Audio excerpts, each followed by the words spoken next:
Meaning of yoga. I have chosen a very specific definition from Srimad Bhagavad Gita where Lord Shri Krishna is actually giving the teachings to Arjuna. You all know that incidents, that context where Arjun was actually confused. He was under dilemma what to do, what not to do. He had lost the hope and he had quitted that I'm not going to fight against my only relatives, against my friends only. And it was the situation where Lord Krishna started giving the preachings to Arjuna. And while preaching to Arjuna, he said one shloka, Yogastha kuru karmani sangam tektva dhananjaya siddhya siddhayoho samo bhutva samatvam yoga uchyate. He says to the Arjun that perform your duty equipoised, O Arjun, abandoning all the attachments to success or failure. Such equanimity is called yoga. There are a lot of definitions used to, as I told you, that to express the meaning of yoga, lot of definitions are used. But this specific definition and the specific last three words, samatvam yoga uchyate. The practices of yoga, it helps the person to come into the status of equanimity. And it is very essential in the life of athlete as well. As I told, that athlete has to go through different phases. As I told that there may be a victory, there may be a defeat as well. And also there are the times where there are no seasons of practice or you are far away from your practices, so many phases. In such phases, maintaining your mental toughness or your psychological resilience is very, very important. And yoga not only works on your body, it not only stretches your body, it not only works on your breath, but it does work on your emotional balance. Though the journey goes through all of these factors only, but it does work on your emotional balance. And that's why the practice of yoga, the meaning of the last three words, samatvam yoga uchyate. I generally take this meaning or take this definition of yoga to whenever I am dealing with the athletes.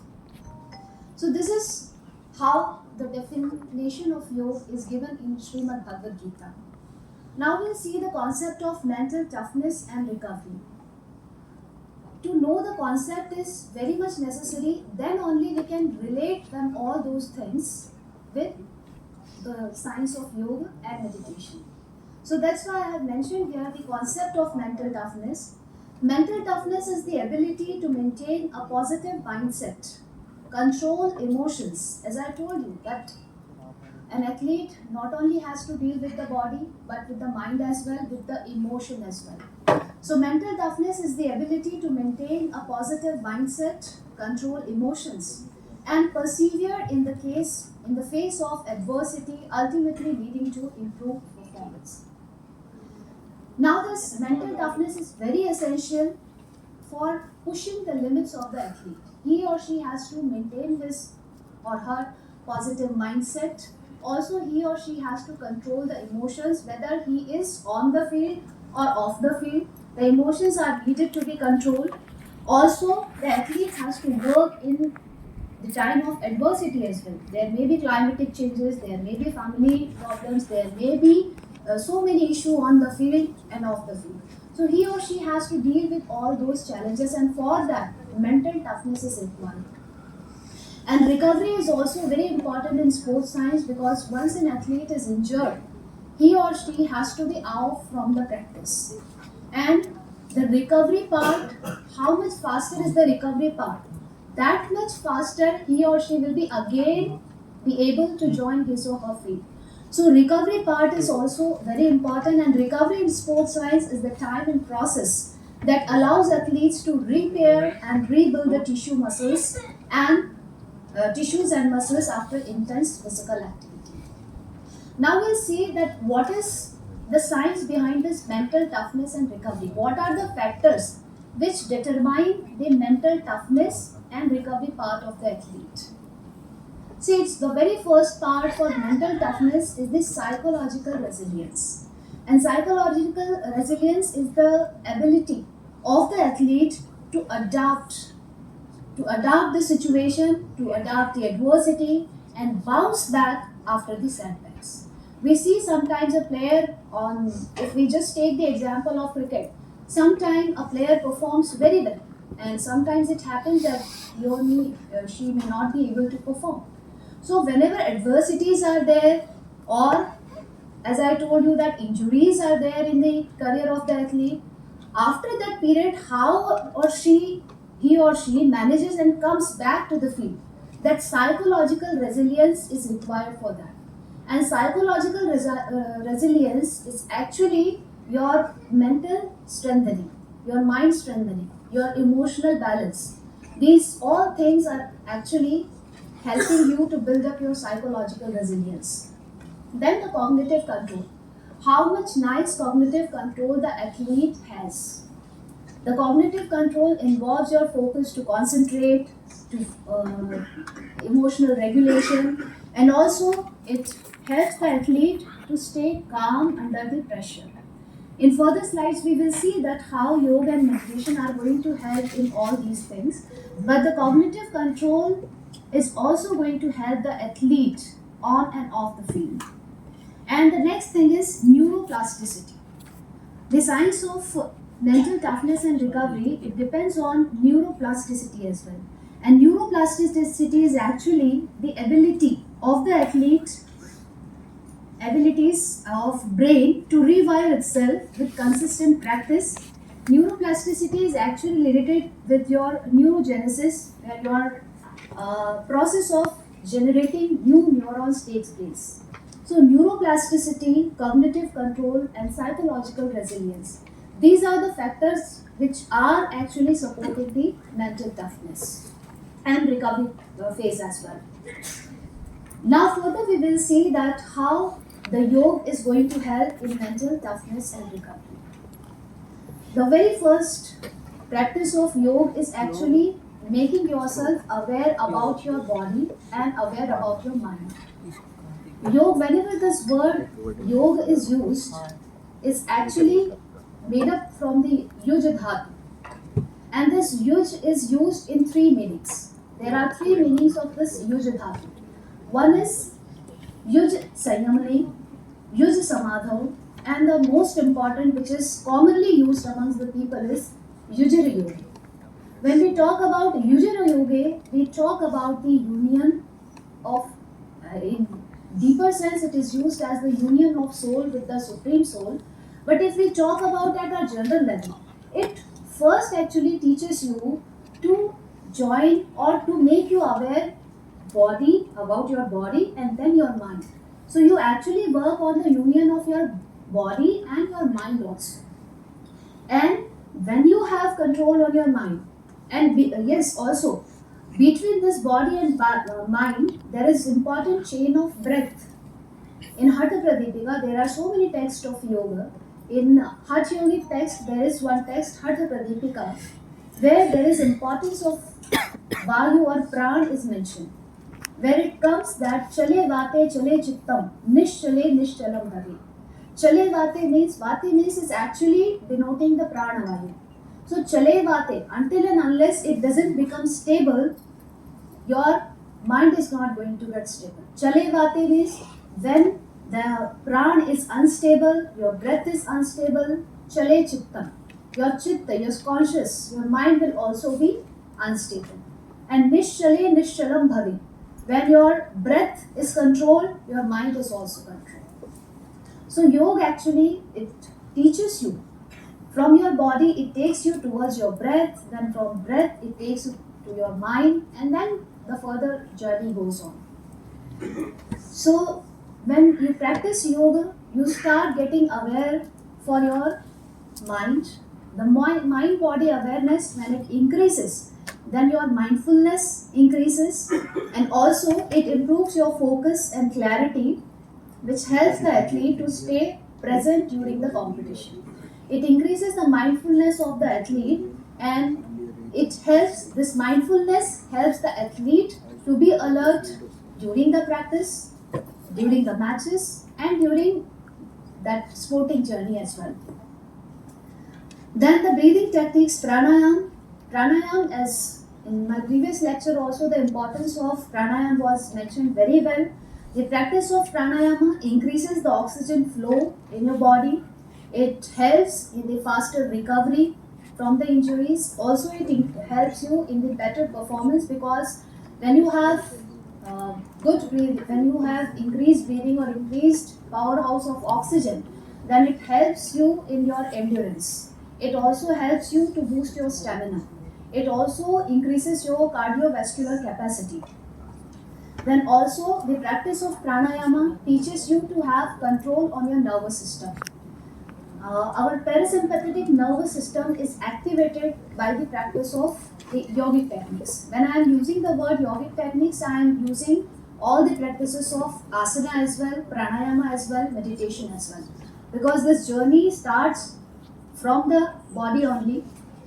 Asana, pranayama, meditation, these all are the very important part of the yoga. If we see in Gheranda Samhita, the complete yogic journey is explained in 7 ways. Shodhanam, dhratam chaiva, sthiryam, dhairyam cha laghavam, pratyaksham cha nirliptam cha, ghatasya sapta sadhanam. So ghata is nothing but the body. And for the overall purification of body, we need to start with the physical practices, then we further need to go for the breathing practices. As mentioned previously, we need to go step by step. So with asana, we work on our body, on stretching of our body. Pranayama and meditation, they help us to have a good control on our emotions, on our mind, and there are further physiological benefits as well. So breathing techniques are not only actually they are helping you with the oxygen flow in your body, but also they teaches you to have control on your nervous system. Your parasympathetic nervous system is activated, which actually brings down the stress level in your body. Is your endocrine glands, your cortisol level, the cortisol hormone is also regulated. It is decreased, which helps you to be stress free. Then the asanas increase the flexibility in the body. Asanas are actually, there are different combination of asanas. The 3 types of asanas generally practiced: meditative postures, cultural postures, and relaxative postures. So relaxative postures and cultural postures, they are basically the cultural postures help athletes to stretch the body. They bring flexibility in the body, and when the body is flexible, we actually prevent our body from different injuries. Also during the healing process, the relaxative postures, they are helping to fight with the stress and anxiety. Also these relaxative postures as well as pranayama also, they are helping the athlete. Now we'll see along with the asana, pranayama, the meditation is also very, very important. In meditation, there are different techniques which are actually used for the athletes. In our Indian tradition, we have so many types of meditation techniques. In some meditations, body scanning is done. In some meditation, we are generally contemplating, we are visualizing some things. So there are different techniques of meditation which are used. Now here I have mentioned some of the techniques where mindfulness meditations techniques are, I have not mentioned the different meditation names. I have just mentioned that on the process, the kind of process which is followed in different techniques. Based on that technique, I have given the name here. Mindfulness meditation is where actually we become aware towards the breath, and we actually, with the closed eyes, we focus on our breath, and then some chakras meditations are used where we become totally aware towards our body. We focus on each and every parts of our body. Then there are the visualization techniques. Visualization techniques are the meditation techniques where we take some examples and we try to visualize them. Now, how these things help? When the athlete start visualizing, he learns the art of visualizing. That art helps the athlete in his or her sporting career as well. I have inserted here one link of net चलती है क्या? Net चलती है? Monday night exam. Monday night exam.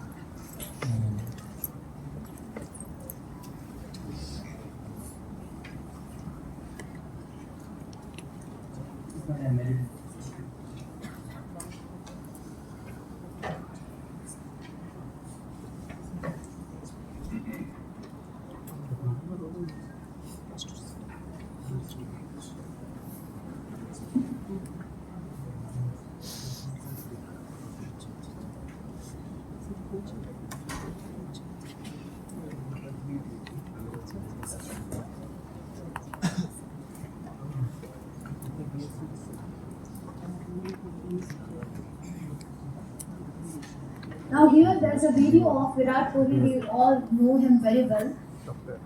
Yeah.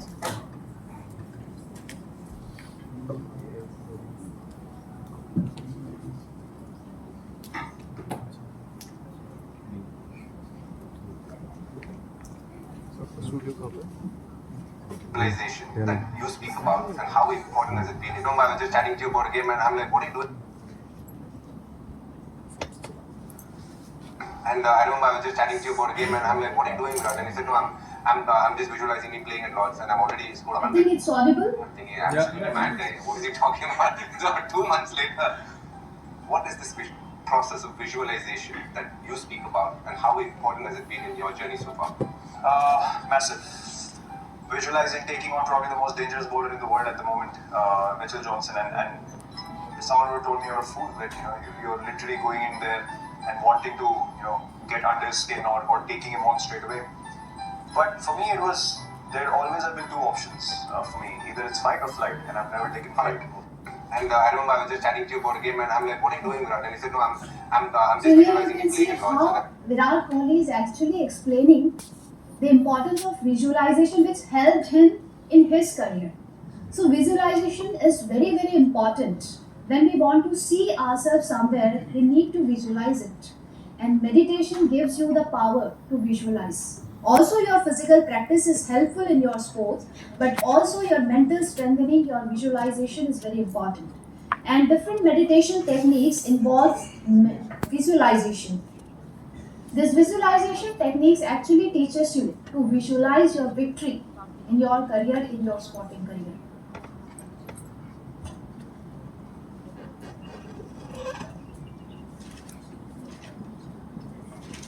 Also, this meditation, when we practice meditation, it helps us to reduce our stress. As I mentioned before, that when we practice meditation, the cortisol level is reduced. It's definitely, the complete mechanism is there.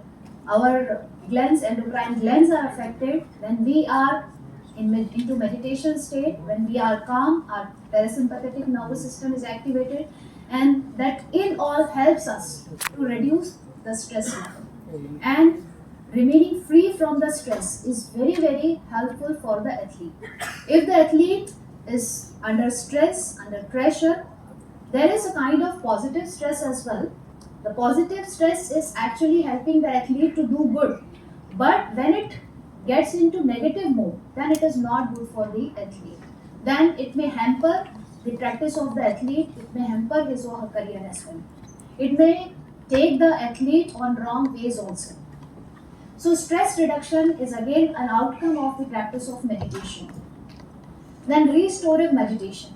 There are some practices like Yoga Nidra which are actually the restorative practices, which gives a complete relaxation to the body. When we are into Yoga Nidra practices, or Kaya Utsarga practices, we completely relax our body, we relax our each and every muscle and every joint of the body. And that helps the athlete to recover his own body. In recovery phase, this restorative meditations are very, very helpful. Now, some of the benefits, which actually there are a number of researches have been conducted on the application of yoga in sports or for the athletes. Number of researches have been conducted, and I have chosen here 4 to 5 researches where the researches have been done on the factors of sports.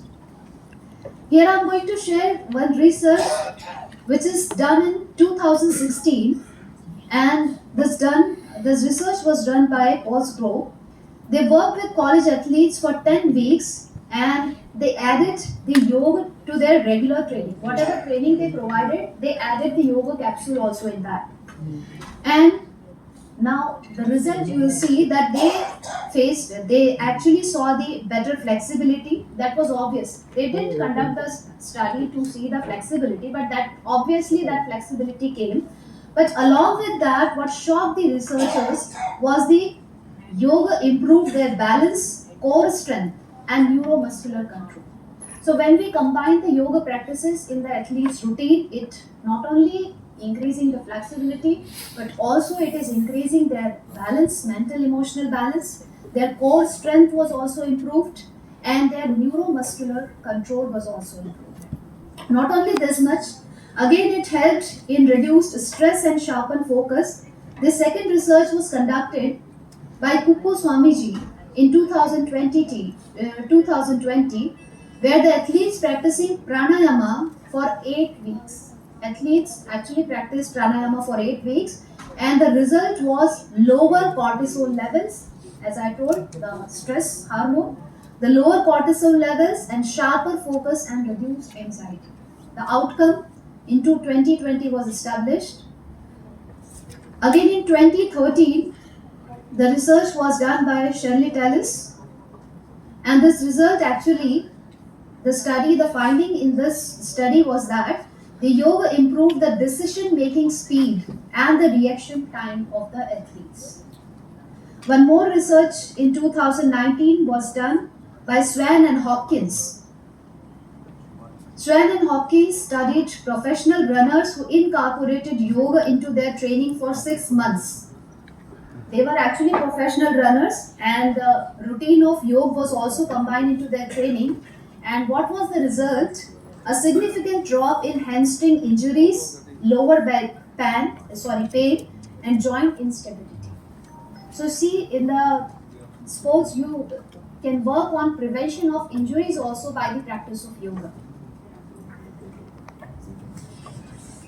There are so many researches, only one or two I'm going to more mention. In 2006, again there was a research conducted, and it was conducted by Jareth and his team. They studied the pranayam's effect on lung function, and they found that increased oxygen intake resulted into the better endurance of the athletes. And last but not the least, yoga helps in recovery and sleep. This research was conducted in 2017 by Cohen and group, and they found that yoga improves sleep quality and recovery. See, we just can think how sleep can be actually helpful, but actually, if you take deep sleep, it can help you to recovery. Muscles don't grow when you train, they grow when you rest. So if you train like a beast but sleep like a mess, you are sabotaging yourself. Yoga does not help you sleep, but it deepens your recovery, it restores the nervous system, and also it speeds up your recovery and your muscle repair. So these are the some researches which have been done into the field of application of yoga into sports. And these researches have established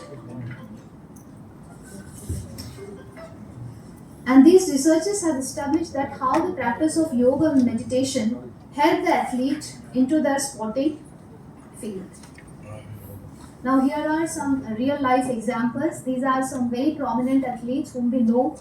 The Novak Djokovic, he has himself announced that he practices yoga and meditation and mindfulness to manage his stress and enhance his focus. The next is LeBron James. He has also incorporated meditation. And there is next Manu Bhakarji, who actually recently achieved 2 medals into Olympics, and she also gave the credit to the practice of yoga. And also, if you just listen to one video of Manu Bhakar, where she has mentioned that I chant Bhagavad Gita. So now chanting is actually not helping, but the message given into those chantings, those shlokas, that psychological help was actually very, very important for her to keep her practice going on. It must have been into last games where she could not have achieved that medal.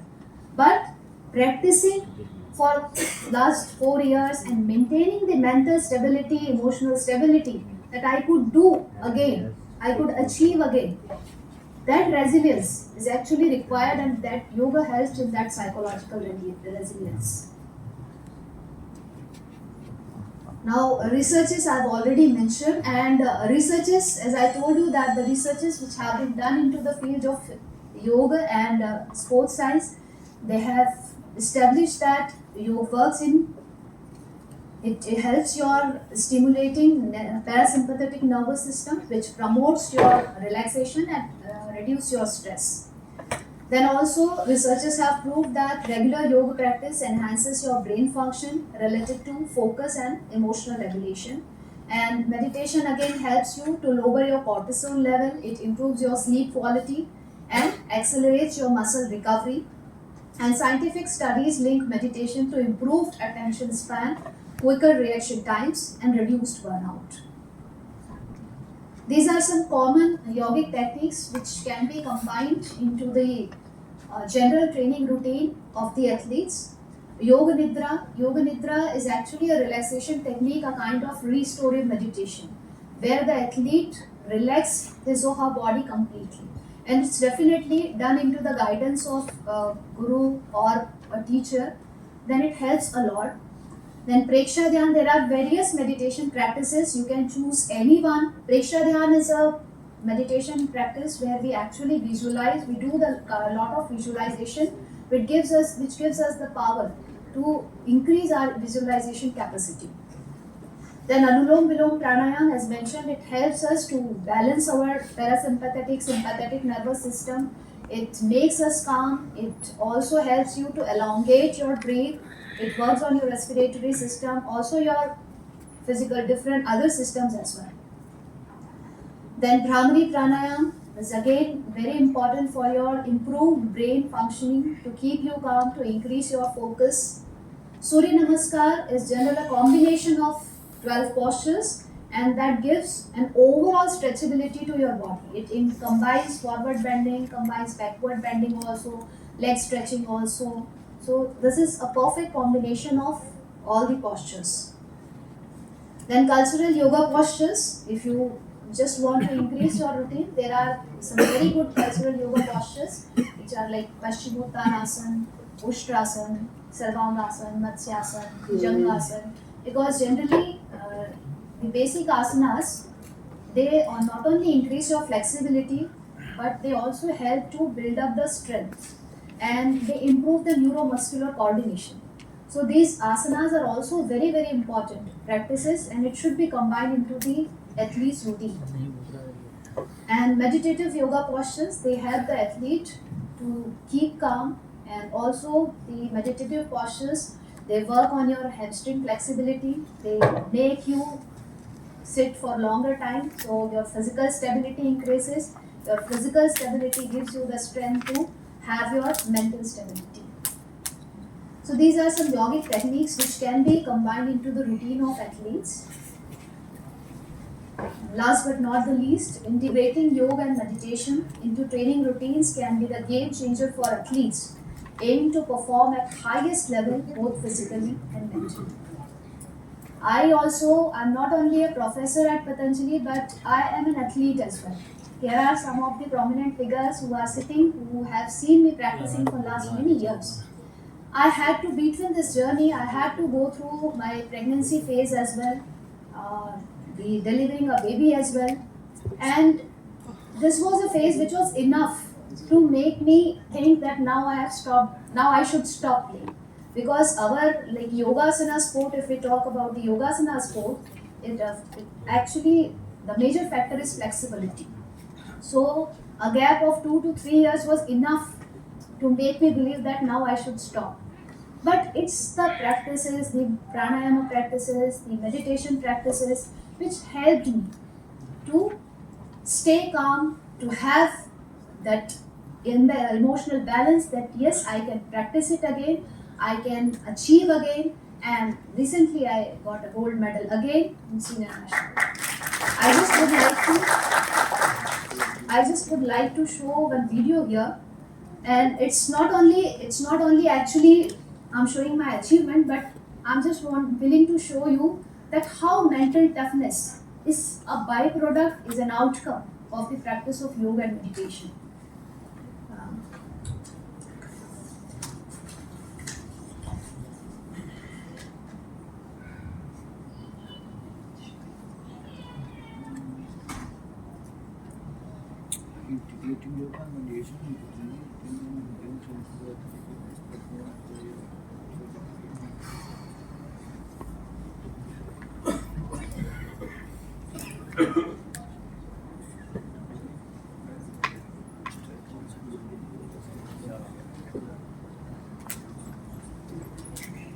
If anybody have any questions?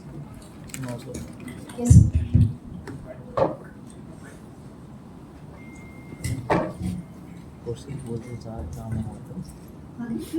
Hello, I am Professor Kamlesh. Madam, first of all, accept my congratulations on one account, and this is very important. You pronounced yog as yog, Yes. Thank you so much. and I found most of the speakers yesterday pronouncing yog as yoga. This is a Western style of talking about yoga or pronouncing yoga. But yoga is a correct thing. Yes. I was talking to someone yesterday. We say ma, mother, ma. Find the difference between saying ma and mama. Find the difference. The emotionality involved in ma is entirely different than saying mama. I love you, mama. Ma, मैं आपको बहुत प्यार करता हूँ. See the difference. Yoga is our production, is the product of the Indian culture, Yes. and it should be pronounced as such. Now, Japanese never compromise on this terminology, never. They would insist that a particular word, as pronounced in Japanese, should be pronounced by everybody like that only. That is one. My question is not a question, but a little clarification is, emotions are psychophysiological reactions, action reactions. Yeah. They are neither totally physical nor totally mental. Right? They are psychophysiological. Now, is it controlling emotions or it is regulating emotions? The important thing in sports context is regulating emotions. We cannot control emotions. You know, maybe they work out mildly or violently, but we cannot control. Yes. Like we cannot control cough, so we cannot control anger. We cannot control aggression. We cannot control happiness. But question is how yoga, as you, I'm going in the same way. The yoga is able to help people to regulate emotions Yes. during victory and during defeat. Yes.